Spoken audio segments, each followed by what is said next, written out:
जय भोलेनाथ। आप सभी का दिन शुभ और मंगलमय हो और आप सभी पर महादेव की कृपा सदा बनी रहे। आज सुनिए फाल्गुन मास महात्म्य में आगे की कथा। श्री व्यास जी धर्मराज युधिष्ठिर से कहते हैं कि हे राजन, जो लोग राम राम राम इस मंत्र का उच्चारण करते हैं, खाते पीते सोते चलते और बैठते समय, सुख में या दुख में राम मंत्र का जाप करते हैं, उन्हें दुख दुर्भाग्य आदि व्याधि का भय नहीं रहता। उनकी आयु संपत्ति और बल हर दिन बढ़ते रहते हैं। राम का नाम लेने से मनुष्य भयंकर पाप से भी मुक्त हो जाता है। वह नरक में नहीं पड़ता और अक्षय गति को प्राप्त होता है। इस प्रकार श्री राम जी ने तीर्थोद्धार का सब कार्य पूरा कर ब्राह्मणों की परिक्रमा करके उन्हें प्रणाम किया और गाय घोड़े भैंस और रथ आदि बहुत से दान देकर वे अपनी सेना सहित वापस लौट आए। क्रमशः पहले अयोध्या नगरी में आकर उन्होंने बहुत लंबे समय तक राज्य किया। धर्मराज युधिष्ठिर ने पूछा, हे मुनि, कलयुग प्राप्त होने पर संसार में किस तरह का भय होता है, ये भी बताइए। तब व्यास जी बोले, हे राजन, कलयुग में लोग झूठ बोलने वाले और साधु पुरुषों की निंदा करने वाले होंगे। वे सभी लुटेरों के काम करने वाले और पितृभक्ति से दूर होंगे। अपने ही गोत्र की स्त्रियों से रमण करने वाले और चपलता के ही चिंतन में सदा तत्पर रहेंगे। एक दूसरे के विरोधी, ब्राह्मणों से द्वेष करने वाले और शरणागतों का वध करने वाले होंगे। कलयुग आने पर ब्राह्मण वेदभ्रष्ट हो जाएगा, अहंकारी, वैश्योचित आचार, कृषि, गोरक्षा और वाणिज्य में लीन होने लगेगा और संध्या कर्म का लोप करने वाले होने लगेंगे। शांति कर्म में शूरता की डींग मारने वाले और भय प्राप्त होने पर अत्यंत दीन होंगे। श्राद्ध और तर्पण से लोग दूर रहेंगे। असुरों के समान आचरण वाले तथा विष्णु भक्ति से रहित होंगे। दूसरों के धन हड़पने की इच्छा वाले और सूदखोर होंगे। ब्राह्मण बिना नहाए भोजन कर लेंगे। क्षत्रिय युद्ध का नाम सुनकर दूर भागेंगे। कलयुग में सब लोग दुष्ट वृत्ति वाले और मलिन होंगे, मदिरा पिएंगे और जो यज्ञ के अधिकारी नहीं है ऐसे लोगों से भी यज्ञ करवाएंगे। स्त्रियां अपने पति से द्वेष करने वाली और पुत्र पिता से वैर रखने वाले होंगे। कलयुग के शूद्र मनुष्य भाई से शत्रुता रखेंगे, भाई ही भाई का दुश्मन होगा। ब्राह्मण धन इकट्ठा करने में संलग्न रहेंगे और गाय का दूध, दही और घी बेचा करेंगे। कलयुग में गौएं प्रायः दूध नहीं देती हैं। वृक्षों में कभी फल नहीं लगते हैं। लोग अपनी कन्याओं को बेचने वाले होंगे, विष और रस को बेचा करेंगे। कलयुग के ब्राह्मण वेद बेचने वाले होंगे। स्त्रियां 11 वर्ष की आयु में ही गर्भ धारण कर लेंगी। प्रायः लोग एकादशी के उपवास से रहित होंगे। तीर्थ सेवन में ब्राह्मणों की प्रवृत्ति नहीं होगी। ब्राह्मण अधिक खाने वाले और अधिक सोने वाले होंगे। सब लोग कुटिल वृत्ति से अपनी जीविका चलाने वाले और वेदों की निंदा में तत्पर रहेंगे। सन्यासियों की निंदा करेंगे और परस्पर एक दूसरे को छलने वाले होंगे। कलयुग में छुआछूत के दोष को नहीं मानेंगे। क्षत्रिय लोग राज्य से वंचित होंगे और म्लेच्छ राज्य करेंगे। प्रायः सभी विश्वासघाती, गुरुद्रोही, मित्रद्रोही और शिष्णोदर परायण होंगे। महाराज, कलयुग आने पर चारों वर्ण के लोग एक हो जाएंगे और ये मेरा वचन झूठा नहीं होगा। कलयुग आने पर सभी ब्राह्मण अपने स्थान से भ्रष्ट हो जाएंगे। वे बलवान पक्ष को ग्रहण करेंगे और पक्षपाती होंगे और वेद भ्रष्ट हो जाएंगे। प्राचीन काल में श्री ब्रह्मा, विष्णु और शिव आदि देवताओं ने धर्मारण्य तीर्थ को स्थापित किया था। सतयुग में इस तीर्थ का नाम धर्मारण्य, त्रेता में सत्य मंदिर, द्वापर में वेद भवन और कलयुग में मोहेरक हुआ। जो मनुष्य श्रद्धा पूर्वक सब पापों का नाश करने वाले धर्मारण्य महात्म्य को सुनता है, वह मन, वाणी और शरीर से होने वाले त्रिविध पातक का नाश कर देता है। एक बार इसके सुनने या फिर कीर्तन करने से सब पापों का नाश हो जाता है। स्त्री हो या पुरुष, जो भी भक्ति पूर्वक इसे सुनता है वह कभी भी नरक का दर्शन नहीं करता है। ऐसा कहकर श्री व्यास जी वहां से चले गए और धर्मराज युधिष्ठिर ने उन्हें प्रणाम किया। श्री सूत जी कहने लगे, हे तपोधनो, एक समय महातेजस्वी मार्कंडेय मुनि तीर्थ यात्रा का फल पाकर नर्मदा नदी के तट पर बैठे हुए थे। वहीं उनका दर्शन करने के लिए बहुत से ऋषि महर्षि आए हुए थे, जिनमें पुलत्स्य, वशिष्ठ, मरीचि, भरद्वाज, कश्यप, पराशर, कात्यायन मुनि, गौतम, शंख, लिखित, दक्ष, कात्यायन आदि थे। उसी समय तीर्थ यात्रा का फल सुनकर धर्मपुत्र युधिष्ठिर वेद वेत्ता और ज्ञानी ब्राह्मणों तथा अपनी प्रिया द्रौपदी के साथ नर्मदा तट पर मार्कंडेय मुनि के आश्रम में आए। वहां पहुंचकर उन्होंने भाइयों सहित 3 बार मुनि की परिक्रमा की और उन्हें साष्टांग प्रणाम करके बैठ गए। राजा को बैठा देख महामुनि मार्कंडेय बोले, राजन, भाइयों और ब्राह्मणों के साथ कुशल से तो हो ना? तब युधिष्ठिर ने हंसकर कहा, मुने, आज आपके चरणार बिंदों का दर्शन पाकर मैं तो धन्य धन्य हो गया। मेरे अंतःकरण का मल नष्ट हो गया।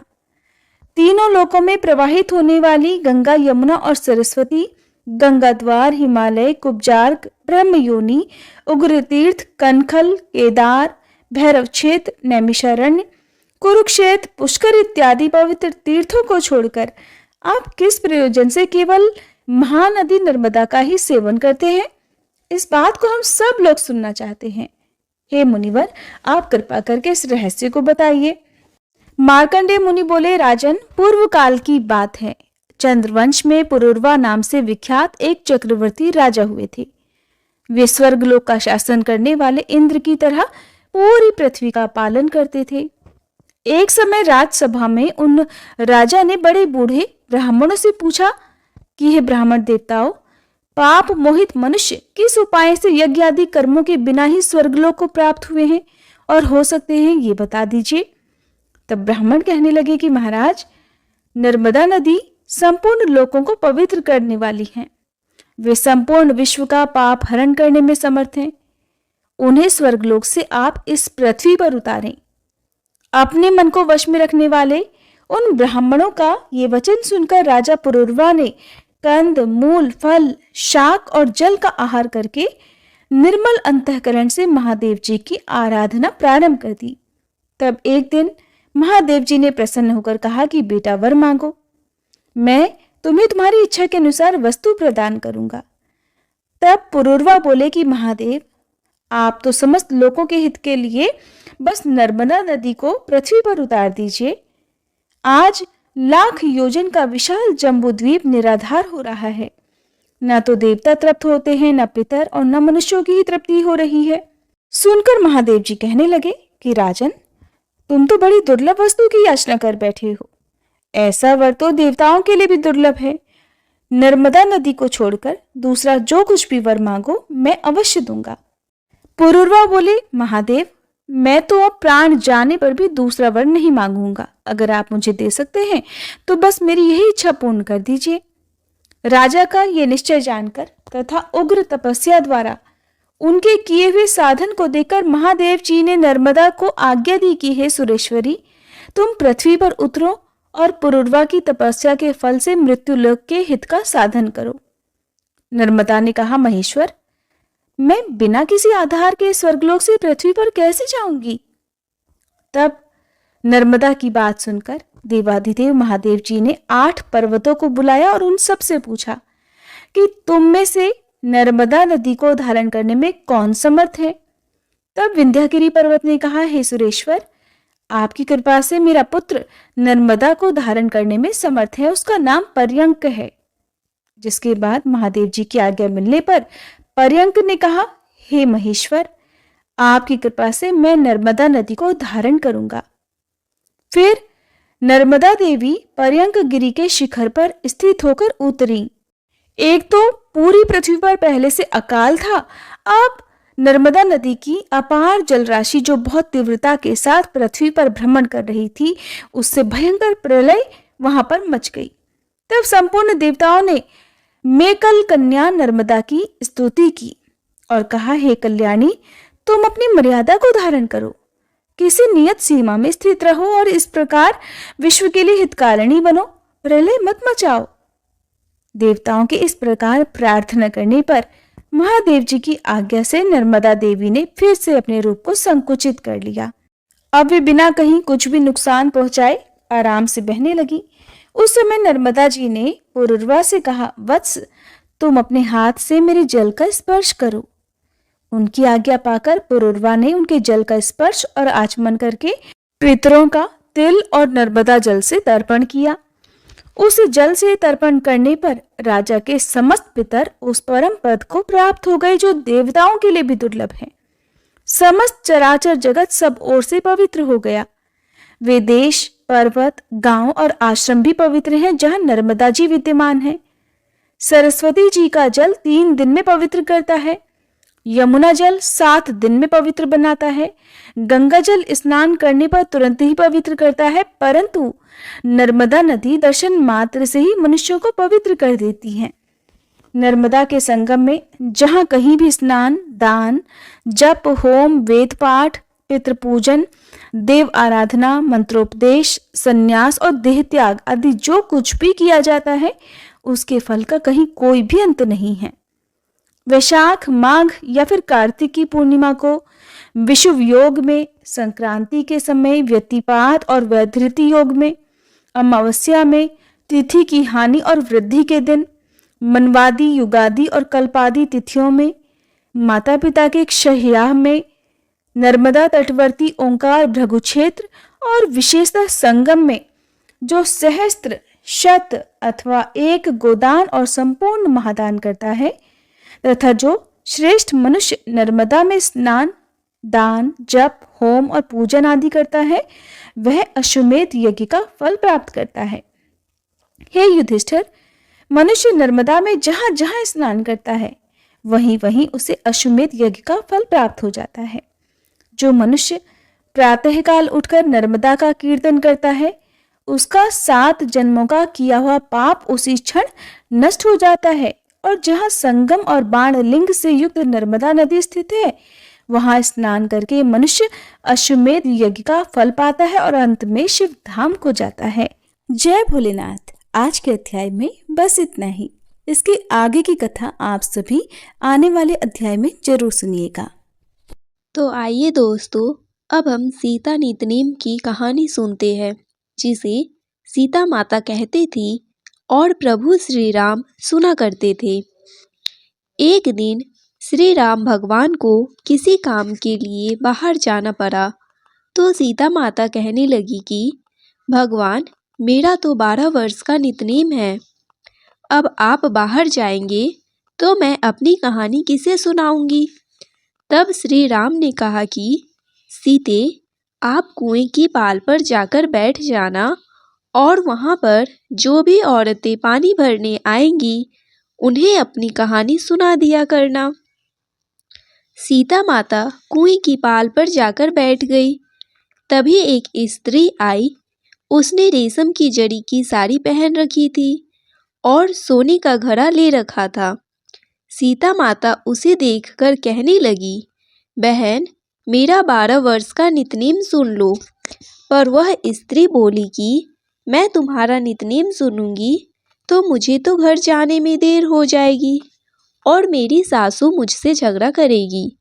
इसलिए उसने कहानी नहीं सुनी और अपने घर चली गई। लेकिन उसके घर जाते ही उसकी रेशम जड़ी की साड़ी फट गई। सोने का घड़ा मिट्टी के घड़े में बदल गया। सासू ने देखा तो पूछा, अरे बहू, यह किसका दोष लेकर अपने सिर आ गई है। बहू बोली, माँ जी, कुएं पर एक औरत बैठी थी। उसने अपनी कहानी सुनने के लिए कहा, लेकिन मैंने नहीं सुनी। शायद उसी का यह फल मुझे मिला है। बहू की बात सुनकर अगले दिन वही साड़ी और वही घड़ा लेकर सास कुएं की पाल पर गई। सास को वहीं पर सीता माता बैठी मिली तो माता सीता ने कहा, बहन, मेरी कहानी सुन लीजिए। सासू बोली, एक बार छोड़, मैं तो 4 बार कहानी सुन लूंगी। तब सीता माता बोली, राम आए, लक्ष्मण आए, देश के पुजारी आए, नित नीम का नीम लाए। आओ राम, बैठो राम, तभी रसोई जीमो राम। माखन मिश्री खाओ राम, दूध बतासा पियो राम। सुत के पल का मोठो राम, साल दुसाला पोठो राम, साल दुसाला ओढ़ो राम। जब बोलूं राम ही राम, राम सवारे सबके काम, खाली घर भंडार भरेंगे, सबका बेड़ा पार करेंगे। बोलो श्री राम जय जय राम। सासू बोली, बहन कहानी तो बहुत अच्छी लगी। फिर कहानी सुनकर सासू घर चली गई और उसकी साड़ी फिर से रेशम जरी की बन गई। मिट्टी का घड़ा फिर वापस से सोने के घड़े में बदल गया। बहू ने देखा तो कहने लगी, सासू माँ आपने यह सब कैसे किया? सासू बोली, बहू तू दोष लगाकर आई थी और मैं अब दोष उतार कर आ रही हूँ। बहू ने पूछा कि माँ जी वह कुएं वाली स्त्री कौन है? सासू ने बताया कि वह तो सीता माता थी। वह पुराने से नया कर देती है, खाली घर में भंडार भर देती है। वह लक्ष्मी जी का वास घर में कर देती है और मनुष्य की जो भी इच्छा हो उसे पूर्ण कर देती है। बहू बोली, माँ जी फिर तो ऐसी कहानी मुझे भी सुना दो। सासू बोली कि ठीक है तुम भी सुनो। फिर सास ने कहानी शुरू की। राम आए लक्ष्मण आए, देश के पुजारी आए, नित नेम का नेम लाए। आओ राम बैठो राम, तभी रसोई जीमो राम। माखन मिश्री खाओ राम, दूध बतासा पियो राम। सुत के पलका मोठो राम, साल दुसाला पोठो राम, साल दुसाला ओढ़ो राम। जब बोलू राम ही राम, राम सवारे सबके काम, खाली घर भंडार भरेंगे, सबका बेड़ा पार करेंगे। बोलो श्री राम जय जय राम। कहानी सुनकर बहू बोली, माँ जी कहानी तो बहुत अच्छी है। सासू ने कहा, ठीक है अब से हम इस कहानी को रोज किया करेंगे। अब सास बहू रोज सवेरे उठती, नहाती धोती और पूजा करने के बाद नितनेम की सीता माता की कहानी कहती। एक दिन की बात है, उनके यहाँ पड़ोस की एक औरत आई और बोली कि बहन जरा सी आँच तो देना। तो वह बहू बोली कि आँच तो अभी हमने जलाई नहीं है। पड़ोसन बोली, तो फिर तुम सुबह 4 बजे से उठकर क्या कर रही हो? तो उन्होंने कहा कि हम तो सुबह सुबह उठकर पूजा करते हैं, फिर सीता माता की कहानी करते हैं। पड़ोसन ने उनकी बात सुनकर फिर कहा कि सीता माता की कहानी कहने से तुम्हें क्या मिला? तब वे दोनों बोली कि सीता माता की कहानी कहने से घर में भंडार भर जाते हैं, सारे काम पूर्ण हो जाते हैं, मन की इच्छा भी पूरी होती है। पड़ोसन ने कहा, बहन अगर ऐसा है तब तो फिर मुझे भी कहानी सुना दो। तब बहू बोली कि ठीक है तुम भी यह कहानी सुन लो। राम आए लक्ष्मण आए, देश के पुजारी आए, नित नेम का नेम लाए। आओ राम बैठो राम, तभी रसोई जीमो राम। माखन मिश्री खाओ राम, दूध बतासा पियो राम। सुत के बल का मोठो राम, साल दुसाला पोठो राम, साल दुसाला ओढ़ो राम। जब बोलू राम ही राम, राम सवारे सबके काम, खाली घर भंडार भरेंगे, सबका बेड़ा पार करेंगे। श्री राम जय जय राम। पड़ोसन ने इस कहानी को सुना तो कहने लगी, बहन कहानी तो बहुत अच्छी लगी। अब वह पड़ोसन भी नितनेम सीता माता की कहानी कहने लगी। कहानी कहने से सीता माता ने पड़ोसन के भी धन के भंडार भर दिए। देखते ही देखते अब तो पूरे मोहल्ले में नितनेम की कथा चल पड़ी और हर किसी की मनोकामना पूर्ण होने लगी।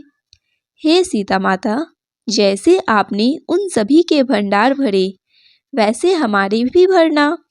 कहानी कहने वाले, सुनने वाले और हुंकार भरने वाले सबके भरना। सभी प्रेम से बोलिए सीता मैया की जय।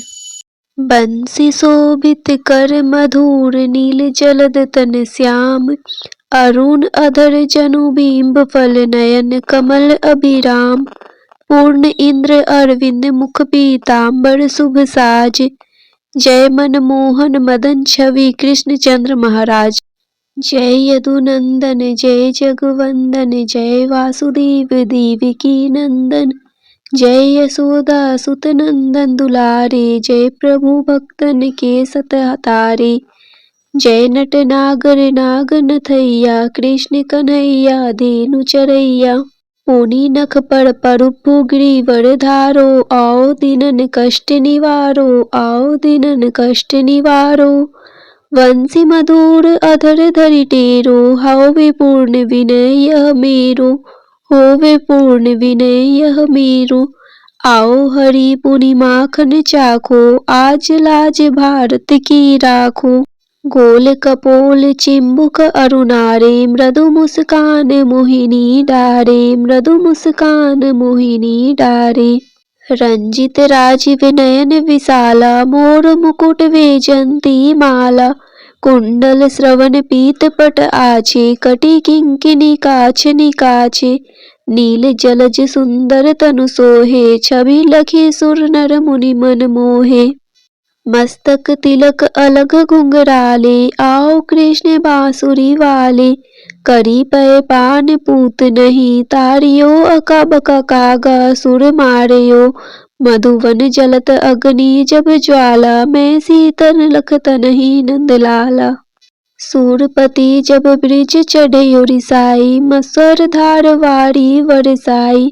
लगत लगत ब्रज चहन बाहायो, गोवर्धन नख धारी बचायो। लखी यशोद्रा मन भ्रम अधिकाई, मुख मह चौहद भुवई दिखाई। दुष्ट कंस अति उद्यम मचायो, कोटि कमल जब फूल मंगायो। नाथि कालहिनी तुम तिलीनहा, चरण चिन्ह दे निर्भय किन्हे।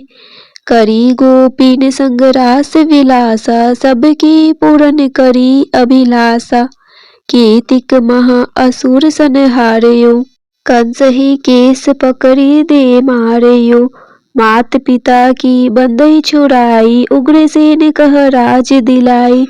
वहीं से मृतक छयो सुत लायो, मातु देव की शोक मिटायो।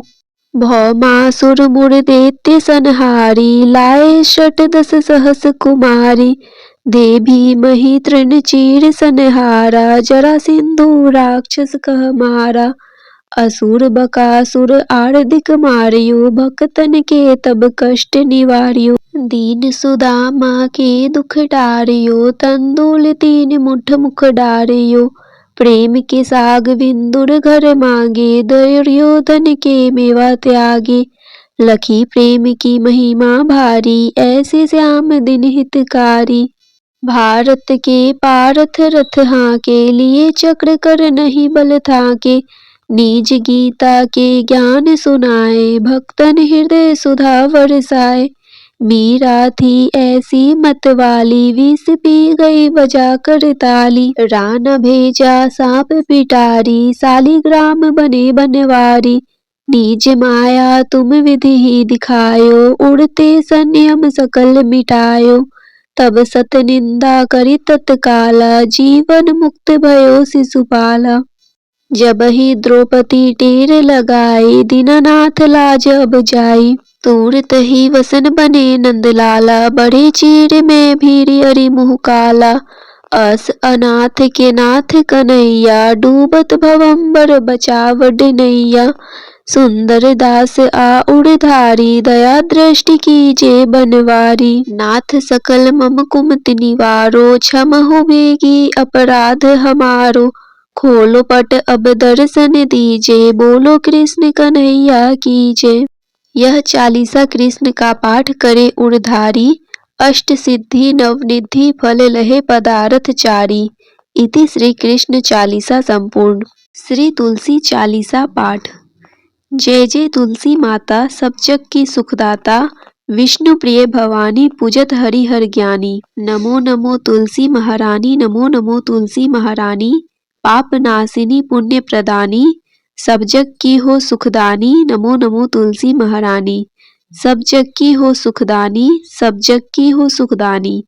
जय तुलसी जग की सुखदानी, जय तुलसी जग की सुखदानी। पाप नाशिनी पुण्य प्रदानी, सब जग की हो सुखदानी। पाप नाशिनी पुण्य प्रदानी, सब जग की हो सुखदानी, सब जग की हो सुखदानी। नर नारी जो तुलसी ध्यावे, सब सुख संपत्ति पूर्ण पावे। लक्ष्मी रूप धरो तुम माता, विष्णु प्रिय भव भव दाता। घर में तुलसी रहे निरंतर, होए न दरिद्रता का अंतर। कृपा दृष्टि जब तुम कर देवी, सब विपदा पल में हर लेती। तुलसी पूजन जो नर नारी, करे सदा सुख संपत्ति भारी। कष्ट न आवे रोग न बाधा, सदा रहे सुख सौख्य साधा। तुलसी माता की महिमा न्यारी, महिमा गावे वेद पुरानी। राम नाम को करे प्रचार, भक्तन को दे भव से पार। जो कोई तुलसी चालीसा गावे, भक्ति भाव से शीस नवावे। उसके घर सुख शांति आवे, कृपा तुम्हारी सदा लहावे। तुलसी माता की सदा करो वंदना, शीस नवाए।